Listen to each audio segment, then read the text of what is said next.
Good day, good day, good day to my awesome, wonderful, intelligent, smart, funny, and all around amazing community that we have here. I just had to come to you today. I saw this. Before we get started, some housekeeping things. Just so you guys know, I have a gimbal on order so that we can get started as soon as it gets here with the walk and talks, and that way maybe on my future videos I can keep people from getting vertigo and falling and hitting the ground thinking the sky is falling. So that is one thing. The other thing is that we have to get this out of the way. I am not a medical physician. I am not giving any medical advice. I am not an attorney. I am not a portfolio / retirement / guy that gives you advice on all that. That's not me. I am giving you my opinions, my thoughts, making you think, hopefully, getting your ideas to help me think. And that's what we're doing here. We're talking about what's going on in the world. We're talking about staying awake. We're talking about not letting things happen while they have us distracted and are trying to drive wedges between us to divide us. That is what I am doing. So, that being said, what do you see in this picture? Now, I'll give you a minute. I see a sad scene.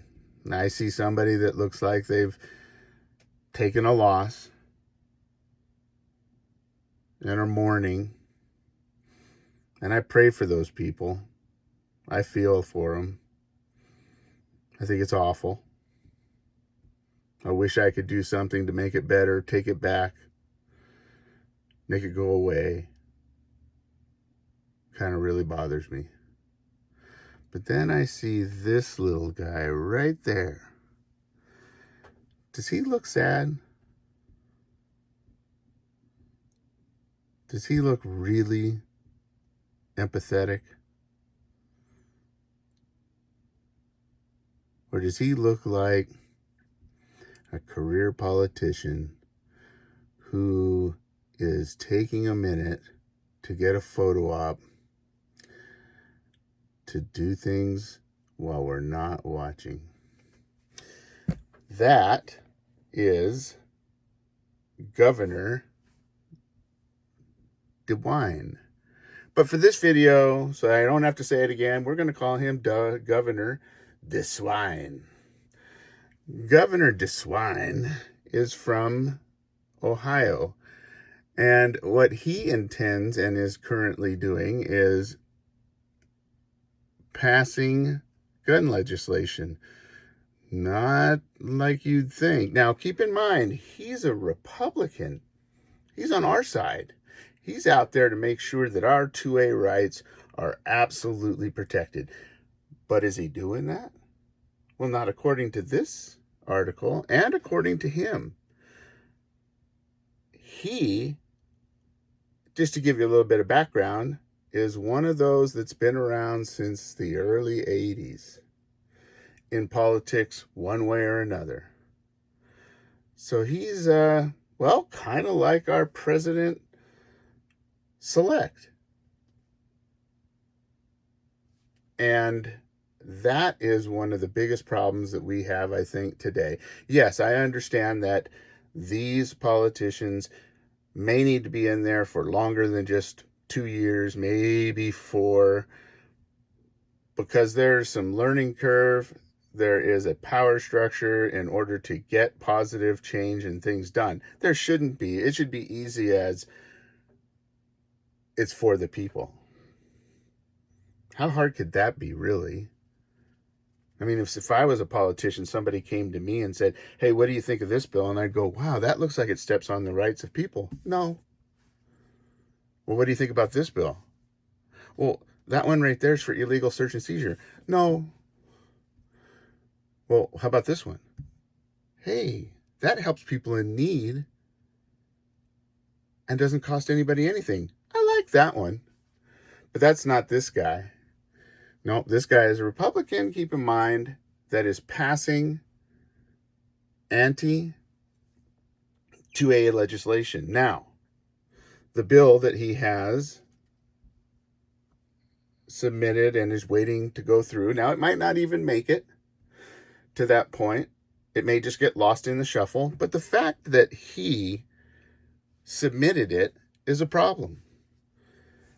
And if we look right here, and you've probably been reading, it's a 17-point plan changing gun laws and bolstering access to mental health services. Now, I have nothing against that. I think if we have something that can help people that are depressed, having mental issues, PTSD, any of those kind of things, to keep them from making bad decisions that infringe and harm others, I don't see the harm in that. But not at the trade-off for our liberties, rights, and freedoms of others. And that's what this is. Because, as it says here, the governor now must convince pro-Second Amendment conservatives who control the Ohio General Assembly to support his plan, which expands access to psychiatric hospitals, operating a school safety tip line, and increasing penalties for gun crimes. Now, there's the fuzzy part that makes you go, yeah, you know, what is so bad about that? That's not bad. I'd even look at that and go, well, you know, that's actually all kind of good stuff.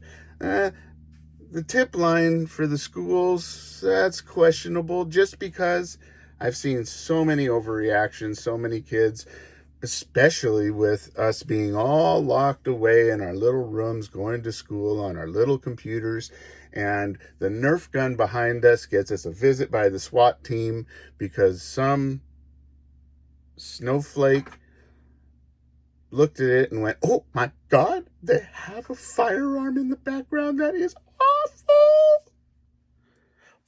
But I will say there needs to be an outlet for people who are looking gangsta on their Instagrams and things like that, threatening to shoot up our children who have been raised correctly. So, that being said, he thinks he has an obligation to do something. But the something he's really going for is this part. The hardest sell will be getting legislative leaders to say yes to universal background checks and red flag laws. There you have it. That's the rub. Because, as you know, those are being absolutely misused.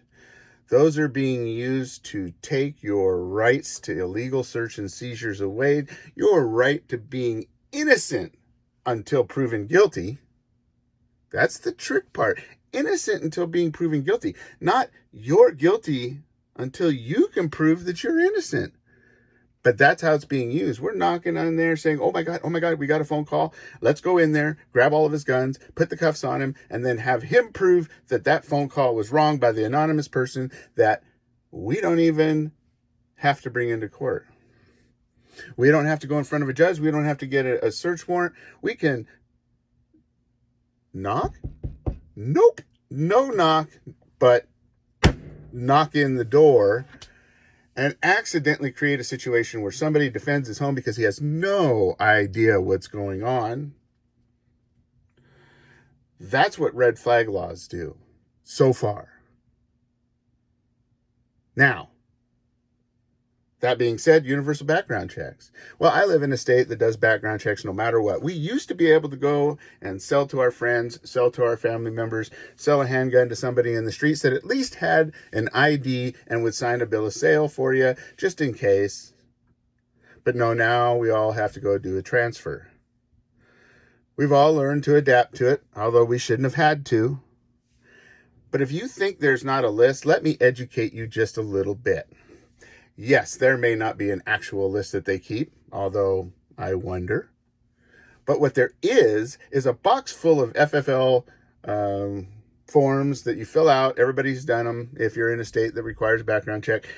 And they have to keep those forever as long as they're open. Now, some may say, well, what about when they retire or when they close down their shops, which is happening at a 50% rate these days because we're all locked away. However, I have good friends that are FFLs, and what they have told me is that they have to keep those forms for at least 7 to 10 years, depending. I've heard both. And then at that point, I go, well, what do? Do you just take them in the bonfire and throw them away and whatever? And he goes, well, no. We have to actually send them in, and they actually put them into their database. But why do they have a database? Why do they have to put them anywhere? I thought that's not what this was. But that's exactly what happens. And any FFL person will tell you that that's what they have to do. Because I asked multiples. But they don't just get rid of them after their time of having to keep them. And think about that. Even if they did, at the time they have to keep them, that is a list. People from the law enforcement can come in and ask them to look up this firearm, and then they know where it was sold from, so they go back to that FFL to find out who it belongs to, and then you better be able to explain where your gun is and what happened and how did it get involved in a crime, even though you have nothing to do with that. So that being said, this is what he's truly trying to pass. This is why he doesn't have any compassion in his eyes. Because he's not here for them. He's here to get that through. And the fact is, he shouldn't be doing that. He shouldn't be having to hard sell or convince other conservatives. Because those conservatives should be saying, what is wrong with you? Why are you trying to pass something like this? This is not what our constituents want. They should say, shame on you. But they don't. You know why? Because he's been there too long. And if they want to be in the cool guys club, they got to listen to him. Not always. Sometimes you get one that stands up. Those are the ones that we need in there, teaching the new ones that come along when we get term limits, things like that, on how to do things and how to do them right. So what I want you all to do is take a minute to think about this. Am I right? Am I wrong? Am I an idiot? Do I know what I'm talking about? What are your feelings? What do you think we should do? I think we should ring this gentleman's phone off the hook in Ohio. If you're from Ohio, you need to call him and every other representative in there and tell them, don't you dare pass this bill. Because if you do, you'll put us in a we will not comply situation. And we don't even really want to have to go that far. This is common sense. And then we shouldn't stop there. All of these conservative people that he's trying to, other politicians that he's trying to convince, hard sell, well, make it easy for them. Call them up too. If you're in Oregon, Washington, Idaho, Indiana, wherever you are, call up your governor and say, well, in fact, call up your representatives, call up your senators and say, don't you dare. It's not right. Try something different, something that benefits the people with mental conditions, that helps our kids be able to alert in a responsible way, that gets the people that need the help they need, but without having to compromise other people's rights. Call them up, every one of them, email them, make them so that they wish they didn't have email and cell phones and voicemails and secretaries and so on. And make sure they're clear. We don't want to have to say we will not comply, but we will. So call them all up and make sure that they're clear, because then the next time one comes along that tries to have a bill like this, well, you see, they won't want to, because they'll remember, oh my goodness, it took me 3 days to get through all them emails and all them voicemails. I think I can do better. I think we all can do better. So I hope you all appreciated my way of bringing this to you. I hope you all consider what I said, and I hope you just take a minute to do it, because it really does just take a minute. It's not that rough. Heck, we spend more time online with the guy that got our Amazon order wrong, or the DoorDash guy that brought us the neighbor's food. Of course, when you didn't order, that's quite okay, because you got a free dinner. But that's what we need to do.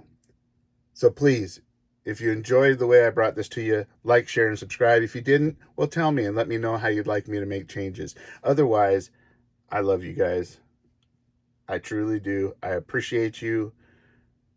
I appreciate all the support.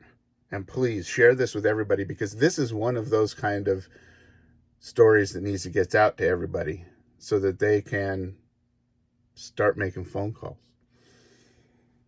Remember, be safe, be secure, always stay alert of your surroundings, and be prepared for anything that may come your way.